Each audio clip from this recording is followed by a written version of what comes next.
Hoy, en nuestro gran tour por las calamidades de la construcción, aparcar en Baltimore termina en una catástrofe a cámara lenta. Recuerdo ver los vehículos caer y cómo se hundían y se hundían. Un milagro para el error de construcción más famoso de la historia. La torre empezó a tambalearse fuera de control. Un rascacielos de Manhattan con un fallo de diseño mortal. Podría haber hasta 200.000 muertes. Y un puente de última tecnología con un problema de equilibrio. Lo veíamos y pensábamos, ¿qué pasa? A la hora de construir, hasta el error más pequeño puede provocar un gran desastre. Desde errores de cálculo a malentendidos. Estos son los grandes errores de la ingeniería que solo un experto puede solucionar.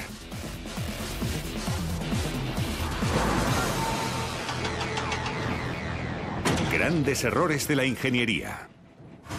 Cuando la ingeniería se equivoca, las noticias no suelen llegar cuando todo se ha convertido en polvo. Pero cuando las cámaras recogen el desastre, tenemos la posibilidad de ver qué salió mal. Maryland. Como nuestra primera catástrofe en Maryland, Estados Unidos. Aquí en Baltimore, la vida en la calle llegó a ser muy peligrosa en 2014. El vecindario se encontraba sobre una bomba de relojería. Cuando estuvo lista, ¡boom!, simplemente pasó. Y sonó como una granada.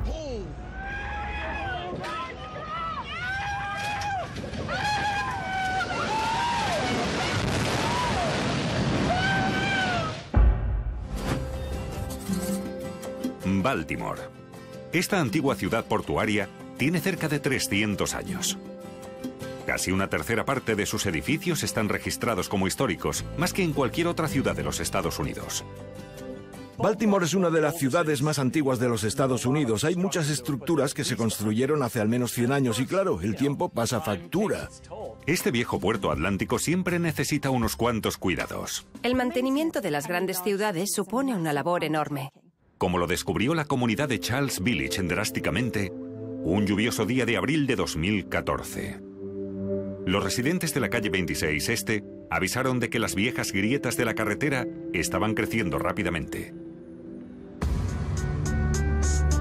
Matt Brady, el líder de la comunidad, fue testigo de los acontecimientos. Recuerdo que estaba lloviendo muy fuerte. Esta grieta de aquí se abrió literalmente como si peláramos una naranja. Junto al ferrocarril, debajo de la carretera, había un muro de contención y hay que mencionar que este muro tenía 100 años. El antiguo muro de contención en el que se apoyaba la calle 26 estaba empezando a ceder. Uno de mis supervisores, llamado Howard, vino y me dijo, oye Matt, el muro de la calle 26 está a punto de ceder. Le dije, ¿de qué estás hablando? Y dijo, la calle, la lluvia que está cayendo está haciendo que la calle se separe. A mediodía, las grietas en la calle 26 Este cada vez eran más anchas. Recuerdo haberla recorrido. Era increíble. Podías pararte aquí mismo y ver esta pared inclinada. Si te soy sincero, temía que si un tren llegaba, alguien pudiera morir. Y les dije a los muchachos, necesito que me hagáis un favor. Quiero que cojáis uno de los camiones, bloqueéis esta calle aquí y os aseguréis de que no haya tráfico porque eso lo empeorará. 3 horas más tarde, los vecinos observaban en shock. Los niños de la escuela primaria Margaret Brent estaban a punto de salir. Teníamos que asegurarnos de que no salieran del recinto. Así que enviamos a uno de nuestros muchachos allí para que le dijera al director que no dejase salir a los niños porque había una emergencia. Lo siguiente fue asegurar el área y asegurarse de que los vecinos estuvieran fuera de sus casas. Después me quedé aquí y nunca olvidaré ver esos coches inclinados literalmente, casi en un ángulo de 90 grados. Ni escuchar el crepitar de la calle como un pan. Estaba aquí y se oía cómo se desgarraba la calle. Cuando la carretera comienza a resquebrajarse con este muro de contención de 100 años al lado, sabes perfectamente que no va a terminar bien. Un transeúnte con una cámara comenzó a grabar en el momento justo. Recuerdo ver los vehículos caer y cómo se hundían y se hundían. Luego, en cuestión de segundos, observamos cómo todo ese lado de la calle se derrumbaba.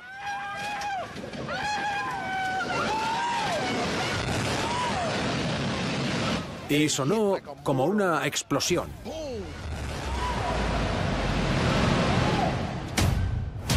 El derrumbe lo produjo un corrimiento. Cuando se producen deslizamientos de tierra suelen ser repentinos y dramáticos. La gente de las casas de al lado pensó que un tren había descarrilado por el sonido, ya que arrastró 8 coches con él. Toda la calle terminó colapsando sobre las vías del tren. Increíblemente nadie murió. Nunca jamás imaginarías en 1.000.000 de años presenciar algo así y ver el dolor en la cara de tanta gente, verles llorar. Después del derrumbe, hubo un silencio ensordecedor. A medida que el polvo se asentaba, los testigos se preguntaban qué había provocado este derrumbamiento catastrófico. Las semillas de este desastre se plantaron hace más de 100 años, cuando se construyó un nuevo ferrocarril. Este barrio de Baltimore está situado en lo alto de una pendiente que desciende hasta las vías. En 1914, los ingenieros construyeron un muro de contención de 11 metros para soportar la carretera sobre la vía. Fue un gran proyecto. Y desde el primer momento estuvo sujeto a la geología blanda y al clima extremo de Baltimore. Baltimore se construyó sobre suelo arcilloso y soporta inviernos muy fríos y duros, pero también lluvias intensas, y todo esto combinado provoca un gran movimiento de tierra. Las temperaturas de Baltimore fluctúan entre los calurosos veranos y los gélidos inviernos. A medida que la tierra se congela, se expande y luego se contrae cuando se deshiela. Y es esto lo que llevó al muro de contención al punto de ruptura. Abril de 2014 fue uno de los más lluviosos jamás registrados, y para el día 30, la tierra ya de por sí inestable estaba peligrosamente anegada. No hay duda de que la lluvia que cayó antes de este desastre jugó un papel enorme en derribar el muro.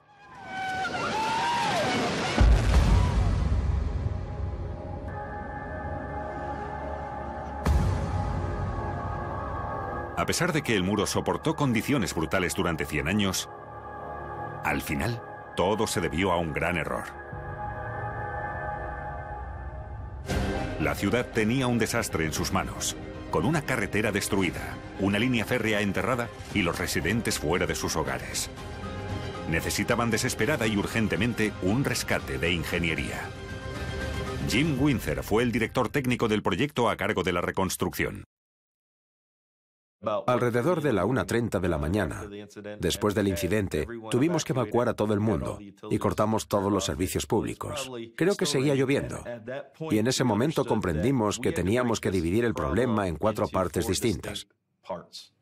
La respuesta de emergencia, hacer que la zona fuera segura para la comunidad y mientras encontrar una solución temporal que permitiera a los residentes volver a sus casas y posteriormente trabajar hacia la solución final, que consistía en retirar todo el material para permitir esa construcción.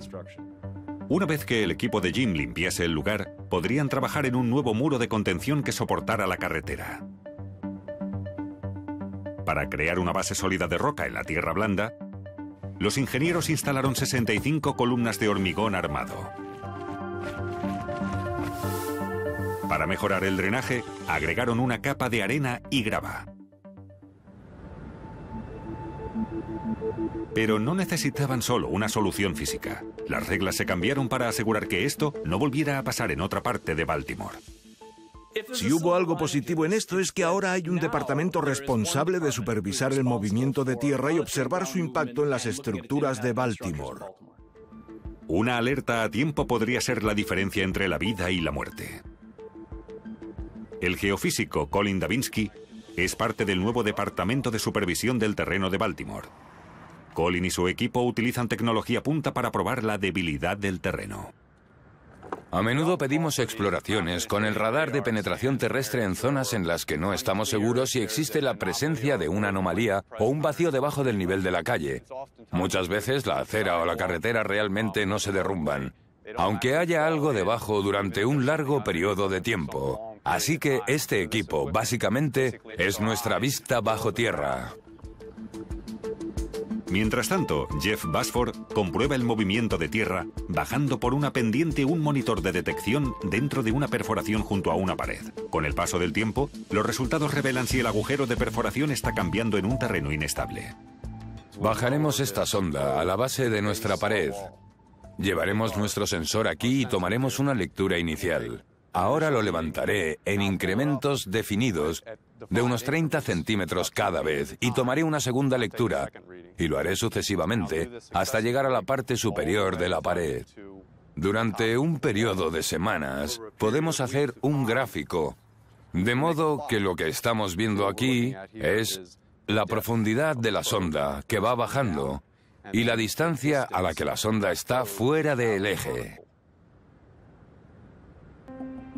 Con una supervisión de alta tecnología constante, los funcionarios de la ciudad ahora pueden detectar problemas desarrollados en el subsuelo antes de que se conviertan en un desastre mayor. Si hay una lección que aprender aquí, es que cuando ves señales de advertencia, grietas gigantes en la carretera o cambios de terreno, es solo cuestión de tiempo antes de que ocurra alguna catástrofe.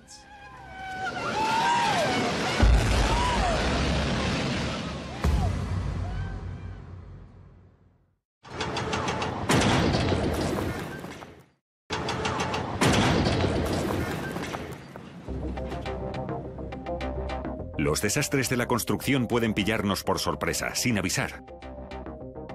Pero algunas veces la catástrofe comienza a cámara lenta. Para nuestra próxima calamidad, vamos a Italia. Un nuevo giro en la metedura de pata mejor conocida de la construcción de todos los tiempos. En 800 años este es el error más original de ingeniería. La Torre Inclinada de Pisa es uno de los edificios más famosos del mundo. Todo el que viene se pregunta, ¿por qué no se cae? Pero hace solo 30 años, los ingenieros estuvieron peligrosamente cerca de destruirla.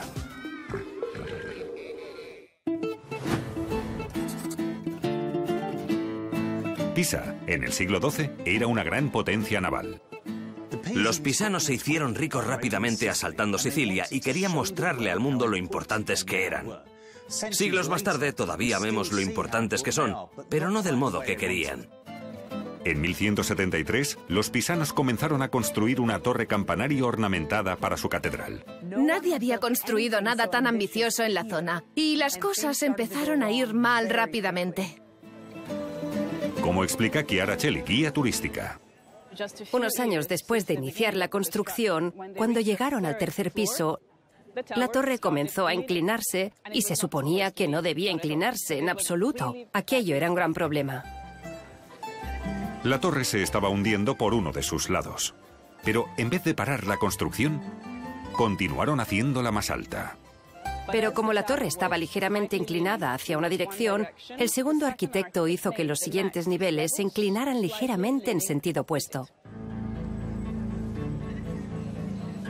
Construir un lado más alto que el otro nunca será la mejor solución. Seguramente es una señal de que algo está mal. Solo estás buscando problemas. Con el fin de corregir la inclinación, incluso trataron de añadir más escalones y columnas más altas en un lado. Pero el peso extra hizo que las cosas empeoraran. Parece obvio, pero hay que recordar que el conocimiento de ingeniería en ese momento no tenía nada que ver con lo que es hoy. Inmersos en una serie de guerras, los pisanos tardaron 200 años en acabar esta curiosa torre. Finalmente, en 1372, la torre se terminó y ha estado inclinada desde entonces. Puedo demostrar con esta bola que la torre está inclinada. Y esto no es horizontal. Irónicamente, los retrasos en la construcción son la razón por la que aún sigue en pie. Si la hubieran construido más rápido, la torre se habría derrumbado, porque al principio habían cometido un error fundamental. ¿En qué se equivocaron los primeros ingenieros que condenaron a la Torre de Pisa a inclinarse? Este es el momento adecuado para señalar que en el griego antiguo Pisa significa tierra pantanosa. El autor Nicholas Reidy está muy versado en la geología de Pisa.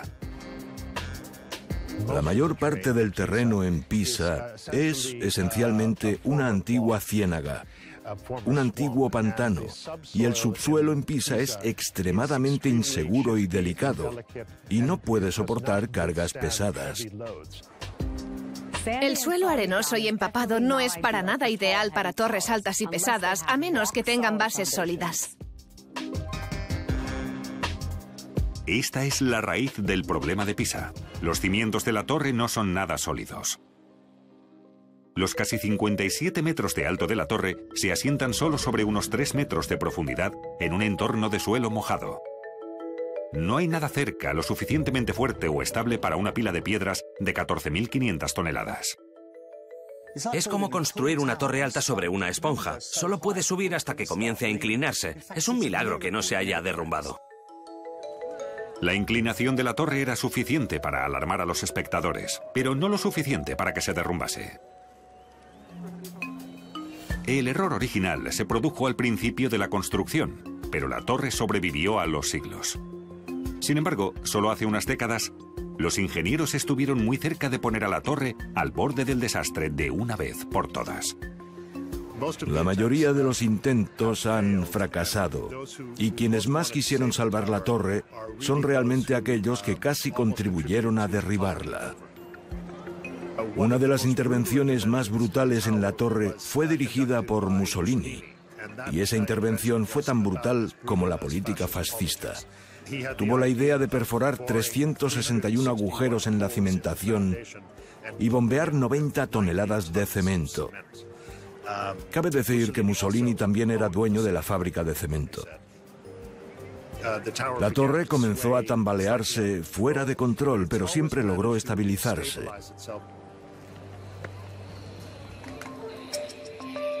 En 1990, la inclinación de la torre había alcanzado un ángulo de 5,5 grados. Los funcionarios temieron que este icono finalmente cayera, y por primera vez se cerró al público. Tenían razones para preocuparse.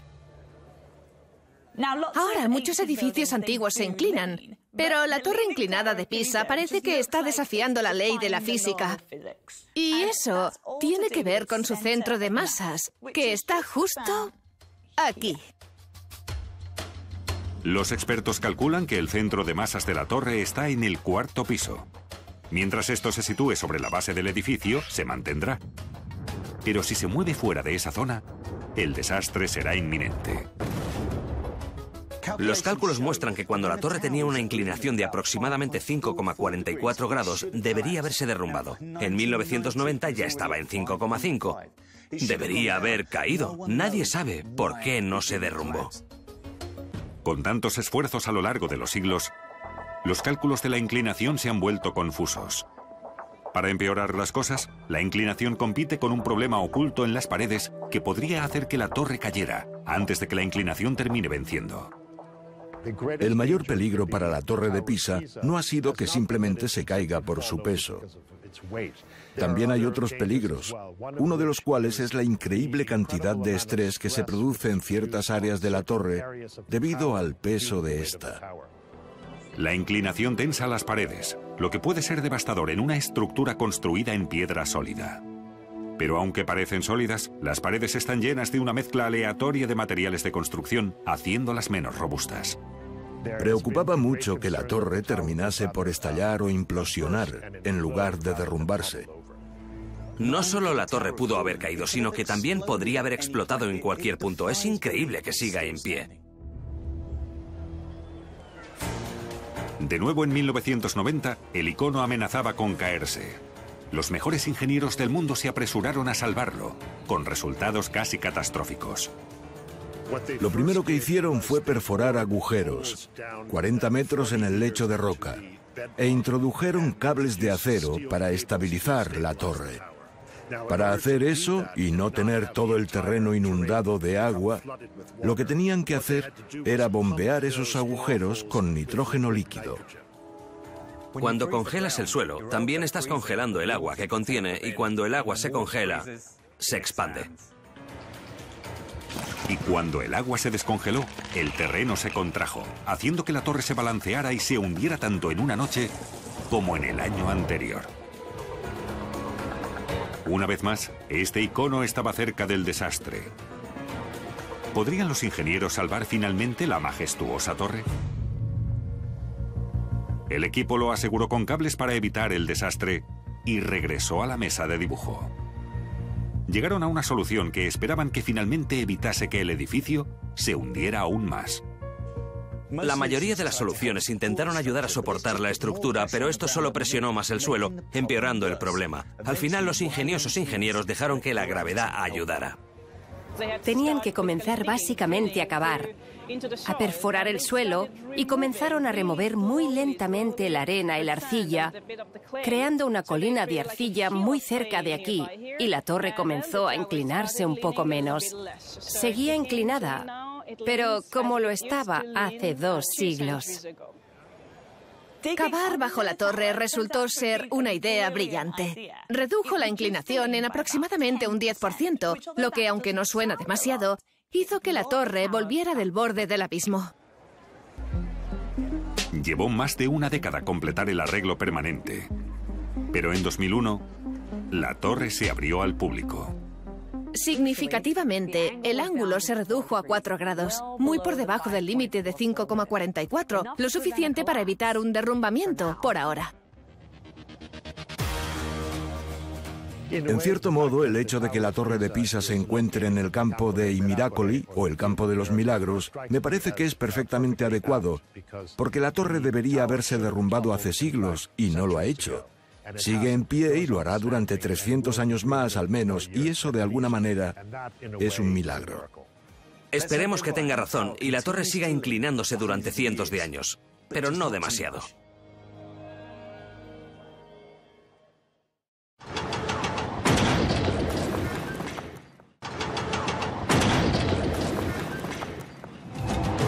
Con algunos fallos, el error de ingeniería está a la vista de todos.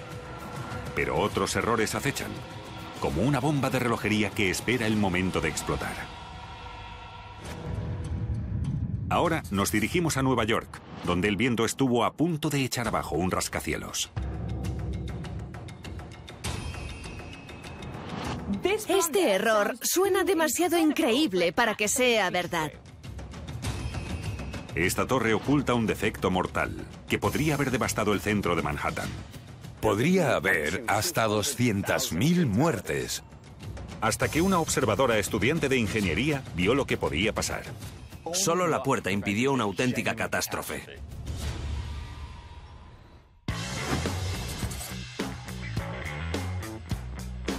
Manhattan, la ciudad de los rascacielos. En 1977, un banco de gran importancia abre su sede en el 601 de Lexington Avenue. Con 59 pisos, la torre se convierte en el 7º edificio más grande del mundo. El 601 de Lexington a primera vista parece un rascacielos típico. Es una maravilla de ingeniería realmente única. El mero hecho de que se haya construido es ya poco menos que un milagro. Desafiando la convención de rascacielos, el 601 de Lexington se eleva sobre pilares de 9 pisos de alto. No se asienta en las esquinas, sino en la mitad de cada lado. Y enclavada bajo la torre está la iglesia de Saint Peter. El abogado de la construcción Michael Bardaro explica el inusual diseño. Cuando el tribunal de la ciudad compró los terrenos de la iglesia, que se encuentra en la esquina noroeste, hubo un mandato específico de que el edificio no podía tocar la iglesia de ninguna manera. Presentaba un escenario muy difícil para los ingenieros y arquitectos del edificio. Resolver cómo usar el espacio de manera efectiva y, sin embargo, mantener la iglesia separada. Como parte del trato, Saint Peter tenía que conseguir una iglesia nueva en la misma ubicación. Evitar la iglesia era un desafío arquitectónico serio.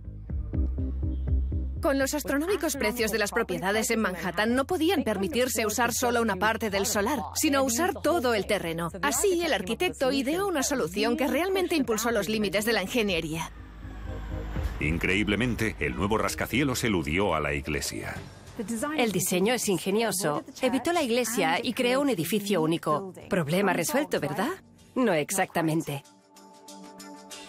Colocar pilares bajo los lados, no en las esquinas, significaba reescribir el libro de las reglas de la construcción. El ingeniero Steven Ressler lo explica. Ese diseño arquitectónico creó un conjunto realmente único de exigencias sobre el sistema estructural, y el ingeniero estructural respondió de una manera igualmente ingeniosa. La esencia de ese concepto estructural fue la inclusión de estos tirantes diagonales en forma de V, llamados tirantes de Chevron, en el diseño del sistema estructural. Y lo que hacen los tirantes de Chevron es recoger una parte muy sustancial del peso de la estructura, que está configurada de tal manera que transmite esa carga en diagonal desde aquí, en las esquinas, hacia la columna central, de manera que todo ese peso puede transmitirse de manera segura y verticalmente hacia abajo, a través de las supercolumnas y hacia los cimientos del edificio. Los rascacielos convencionales son soportados por vigas horizontales y verticales. Cambiar a los tirantes de Chevron era la clave para usar pilares y salvar la iglesia. Cuando la torre abrió sus puertas en octubre de 1977, miles de personas estaban trabajando muy pronto en este edificio gigante de 59 pisos. Todo parecía ir bien hasta junio de 1978. Cuando Diane Harley, una estudiante de ingeniería, descubrió un peligro imprevisto. Era un edificio tan interesante, tan novedoso. El tipo de diseño nunca se había hecho antes. Por esa razón, intenté replicar los cálculos que el ingeniero de diseño habría acometido. A pesar de que Diane aún era una estudiante, lo que descubrió la dejó atónita. Creía que el edificio de la torre de 59 pisos corría el riesgo de derrumbarse. Según los cálculos de Diane, un viento más fuerte de lo normal podría tirar abajo el edificio. Llamé a los ingenieros 1 o 2 veces por teléfono. Comparé algunas notas y me convencieron de que el edificio era sólido y el edificio era seguro. Acepté su palabra y así lo anoté en mi tesis. Pero el equipo volvió a comprobar sus cálculos y descubrieron que Diane estaba en lo cierto. El 601 de Lexington Avenue corría el riesgo de venirse abajo.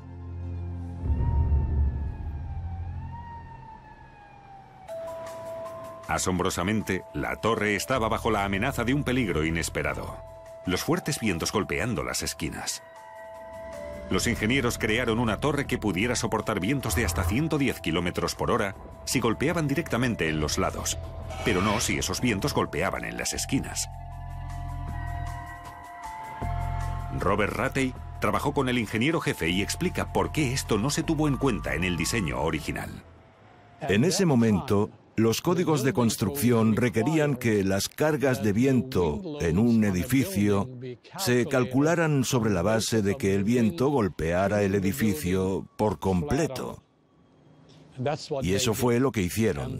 Y más tarde, la estudiante que hizo la tesis descubrió que, en realidad, las cargas de viento son diferentes cuando se trata de una esquina del edificio. Pero el riesgo de los vientos en las esquinas no era la única amenaza. Había otro problema, esta vez con los materiales de construcción. Los ingenieros de Le Messiers y el contratista responsable de la construcción de esta estructura hicieron un cambio sustancial en el diseño original, mientras la construcción del edificio estaba en marcha. Y ese cambio fue para modificar las conexiones que unían las abrazaderas diagonales con el resto del sistema estructural, de conexiones soldadas a conexiones atornilladas.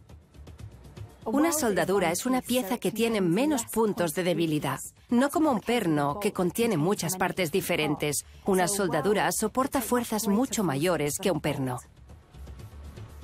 Si todos los cálculos que se hicieron para documentar los problemas fueran correctos, estas conexiones se habrían roto. Aquí, aquí, aquí. Y estos paneles rectangulares se habrían distorsionado en paralelogramos. Y todo el edificio se habría inclinado y caído de lado. Miles de empleados bancarios y residentes del centro de la ciudad continuaron con sus vidas, mientras los ingenieros luchaban con los números. Basándose en los cálculos del viento y las juntas atornilladas, los expertos predijeron que la tormenta perfecta, en términos de fuerza y dirección, podría golpear la torre una vez cada 16 años, con resultados catastróficos. A pocas manzanas al norte y al oeste de aquí tenemos Central Park, pero hay una serie de edificios y una serie de empresas que se encuentran aquí, por lo que si imaginas que este edificio de 218 metros de altura se derrumba, crearía un efecto dominó que eliminaría toda esta franja de Manhattan hasta llegar a Central Park. La Cruz Roja Americana en realidad estimó que si eso sucediera, podría haber hasta 200.000 muertes. La advertencia de Dayan llegó en junio, con la temporada de huracanes acercándose. Los ingenieros tuvieron la solución de refuerzo para agosto. Para evitar el pánico, el equipo mantuvo su trabajo en secreto. La implementación de la corrección se hizo de noche. Durante el día, los trabajadores entraban en el edificio y trabajaban, pero durante la noche, los obreros llevaban a cabo este proceso para solucionar todos los problemas del edificio en secreto. Recuerdo haber visto más de una vez chispas de luz en la noche. A veces la gente habla de ello. Ya sabes, cuando entras en la guardia tienes estas cosas. ¿Qué está pasando? Bueno, lo que estaba sucediendo es que estaban soldando el edificio Citicorp, pero nadie sabía lo que era. La solución fue sencilla. Soldaron placas gruesas de 5 centímetros a través de cada una de las 200 juntas atornilladas del edificio.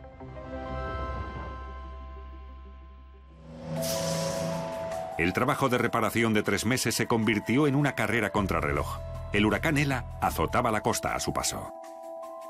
Estuvieron a punto de ordenar una evacuación masiva, pero en el último momento el huracán se desvió y el desastre se evitó.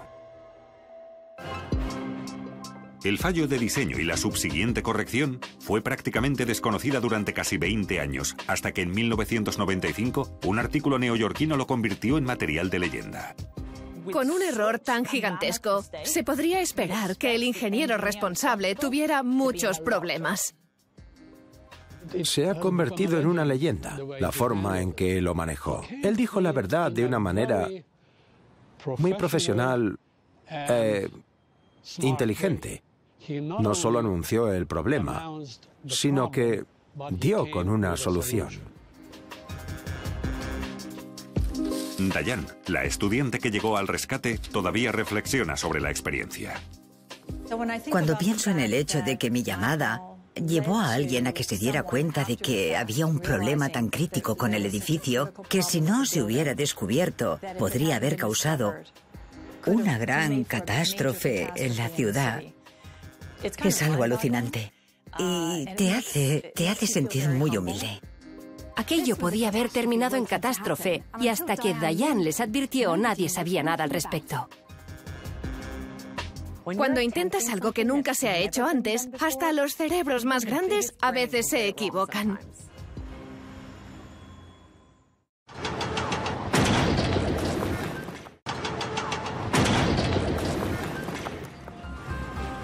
Cuando los edificios se deterioran, no todos los ingenieros se permiten el lujo de solucionarlo en secreto. Algunos fallos no pueden esconderse. Como esta historia en Londres, Inglaterra, con un puente que dio titulares por las razones equivocadas. Se han construido puentes sobre el Támesis durante siglos. Londres es famosa por sus puentes. Según mis datos, hay más de 30, algunos de más de 200 años. Pero hace 20 años, un nuevo e icónico puente dejaba a los transeúntes con una sensación de mareo. Fue un defecto de diseño fundamental que hasta los mayores cerebros de ingeniería pasaron por alto. Londres. Al acercarse el año 2000, Londres buscaba un proyecto emblemático para celebrar la llegada del siglo XXI. El ganador fue el acertadamente llamado Puente del Milenio, un puente peatonal único atravesando el Támesis. Roger Risdale Smith fue parte del equipo de diseño. Se nos ocurrió la idea de que fuera como un rayo de luz, porque queríamos que fuera una estructura esbelta muy delgada. Queríamos algo para que cuando estuvieras en el puente tuvieras una vista sin obstáculos a tu alrededor, porque no habría ninguna estructura que sobresaliera por encima de tu línea de visión. Los ingenieros querían hacer una versión moderna de un diseño de puente clásico. El puente del milenio puede parecer diferente, pero en realidad es un puente colgante como el Golden Gate en San Francisco. Sin embargo, este es un puente de suspensión lateral. En lugar de que los cables soporten el peso desde arriba, están atados a soportes en el costado. No había columnas o cables que hubieran arruinado la vista del río Támesis. Se puede ver por qué se eligió este puente. El diseño era súper vanguardista e incluso 20 años después sigue siendo increíble.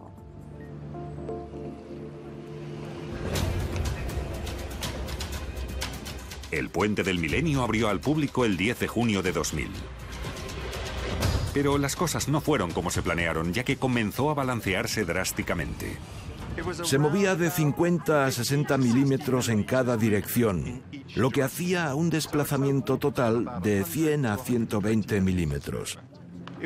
No era continuo, sucedía durante un rato y luego se detenía de nuevo, tal vez 30 segundos, tal vez un minuto, y luego se paraba otra vez. Pero no obstante, fue un efecto que pudimos sentir, era algo que estábamos viendo y pensábamos, ¿qué está pasando? Todos los puentes se someten a algún tipo de movimiento o flexibilidad, está integrado en el diseño, pero este tipo de movimiento era muy preocupante.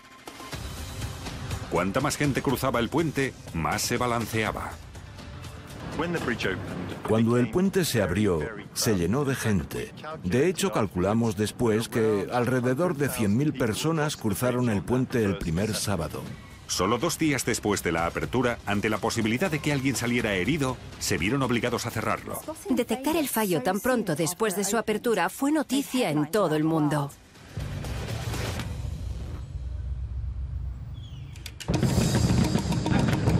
Con los ojos del mundo puestos en ellos, los ingenieros que lideraban el proyecto tenían que averiguar por qué su puente se balanceaba, y rápido.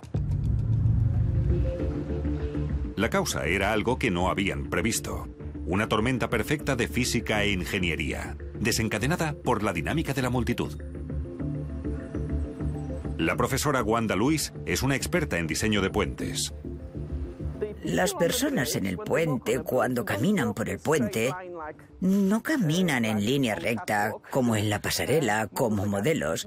Tendemos a caminar así, por lo que habrá un cierto ángulo con respecto a la fuerza ejercida en la cubierta. Habrá una fuerza vertical predominante y una fuerza lateral muy pequeña. Cuando tienes a miles de personas en el puente, cada una ejerciendo esta pequeña fuerza lateral, es suficiente para que el puente se balancee lateralmente. La pequeña fuerza lateral no es una elección consciente. Hemos evolucionado para permanecer erguidos. Como ingeniero civil, John McDonald lo demuestra. Lo que tenemos aquí es una representación muy simple del cuerpo humano. Tenemos el centro de masa o centro de gravedad que está aproximadamente a la altura del abdomen y nos mantenemos sobre nuestros pies en el suelo. Esto es esencialmente inestable, ya que tenemos la masa aquí arriba, pero el soporte aquí abajo. Y si no hacemos nada, nos caeremos. En vez de caer, ajustamos la posición de nuestro centro de presión bajo nuestros pies. Así, en lugar de caer, nos movemos de la misma forma que movemos el centro de presión bajo nuestros pies para mantener el equilibrio. La multitud, paseando a la vez de lado a lado, provocó el balanceo inicial. Pero esto, a su vez, había desencadenado otro tema, un resultado del diseño radical del puente. Los cables que recorren los lados del puente, en lugar de estar suspendidos sobre él, tenían que estar extremadamente tensos y como el puente se balanceaba, vibraban. Había un número suficiente de personas para estimular estos cables, que son básicamente como cuerdas de guitarra cuando se toca. Si tocas una cuerda de guitarra, vibra en cierta nota. Todas las estructuras son iguales. Si son golpeadas con una fuerza, vibran a una cierta frecuencia. Se llama resonancia. La resonancia puede ser extremadamente destructiva. Aunque la estructura del puente del milenio no se vio comprometida, esa misma fuerza estaba en el corazón del balanceo. La resonancia de la vibración causada por la multitud de gente que marchaba a un mismo ritmo. Por pura coincidencia, coincide estrechamente con la de la estructura del puente. Las dos fuerzas trabajando juntas exageraron el movimiento. Cuando las masas de personas caminaban por ese puente, creaban una frecuencia natural, y esa frecuencia coincidía con la frecuencia resonante natural del puente, y esas frecuencias combinadas hacían que se balancease fuera de control. La resonancia ha sido un factor en el diseño de puentes durante más de un siglo.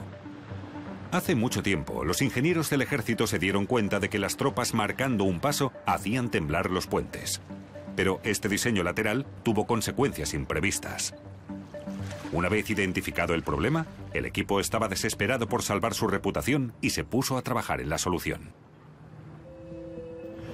Lo que hicimos fue, durante ese verano, llevar a cabo una prueba. Una prueba en la que caminábamos todos los empleados de las compañías involucradas en el diseño sobre el puente y medíamos el efecto de los peatones mientras caminaban por el puente, lo que provocaba en el puente. Guiado por las pruebas, el equipo dispuso una ingeniosa y prácticamente casi invisible solución: los amortiguadores, también conocidos como dampers. Se nos ocurrió la solución después de haber realizado esas pruebas: instalar amortiguadores en toda la longitud del puente. Y esos amortiguadores son como los amortiguadores de su automóvil.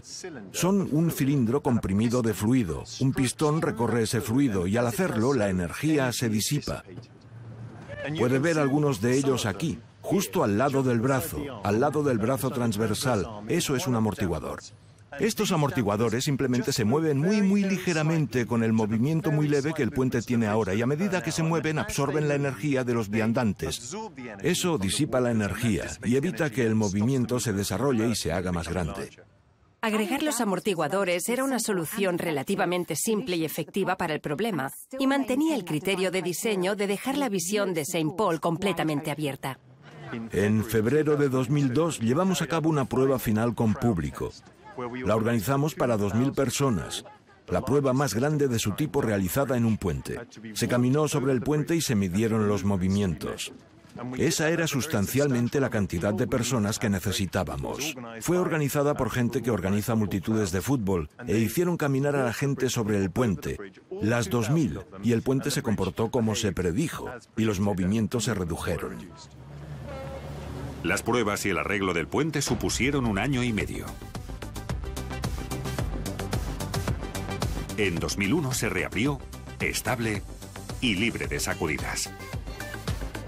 La orilla sur del río ahora tiene el Globe, el Tate Modern y también el puente, lo que hace que esta área, que ahora se ha vuelto increíblemente concurrida, esté llena de gente, tanto personas que viajan diariamente, personas que van a trabajar, pero también turistas. Se ha convertido en un área muy concurrida, está realmente transformado. Los ingenieros debieron quedarse horrorizados por el balanceo del puente, pero al final eso condujo a una gran solución y a veces el fracaso nos enseña mucho. Lo importante fue el trabajo en equipo y se les ocurrió una solución realmente simple que no impactó en su increíble diseño.